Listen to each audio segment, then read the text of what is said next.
ఇప్పుడు ప్రస్తుతం మనం ప్రతిపాడు మండలం బురదకోట పంచాయతీ దారపల్లి గ్రామంలో ఉన్నటువంటి జలపాతం దగ్గర ఉన్నామండి. ఈ జలపాతం దగ్గర నుంచి వచ్చే నీరులో సున్నపురాల వాగంటే సంవత్సరం పొడుగునా 360 రోజులు నీరు వస్తుంది అన్నమాట. ఇక్కడ నేను 16 సంవత్సరాల నుంచి ఉంటున్నాను, తపస్సు చేసుకుంటాను. ఎప్పుడు లేని ఈ సంవత్సరం విశేషం ఏంటంటే, మీ ఇక్కడ ఎదురుగుంటే ఒక చెట్టు ఉన్నది చూడండి.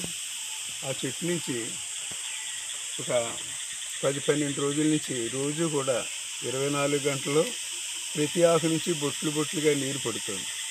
ఇప్పటి వరకును వాటర్ ఫాల్ చూసాం, జలపాతాలు, వాగు పక్కన భూమి నుంచి వచ్చి ఓటలు అంటారు ఇక్కడ, స్ప్రింగ్స్ అని భూమి నుంచి వస్తాయి జల్ల కింద, అలాంటివి చూసాం. కానీ చెట్ల నుంచి జలపాతాలు రావడం చూడలేదు. బొట్లు బొట్లు కింద 24 గంటలు 10 రోజుల నుంచి పడుతున్నాయి. ఇది ఒకటే అనుకుంటే తర్వాత ఈ 2-3 రోజుల నుంచి 2 మద్ది చెట్లు ఉన్నాయి. ఆ మద్ది చెట్ల నుంచి కూడా అదే నీరు ప్రవాహంగా పడుతుంది అన్నమాట. ఎవరైనా శాస్త్రవేత్తలు దీని గురించి కొంచెం పరిశోధన చేసి వివరాలు చెప్తే తెలుసుకోదగినటువంటి విశేషమే ఇది. అసలు ఈ వాతావరణమే బాగుంటుంది. ఇక్కడ ఎండలు తక్కువ, చలి తక్కువే, వర్షాలు ఎక్కువ ఉంటాయి.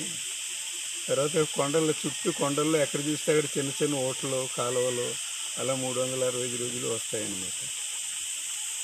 చాలా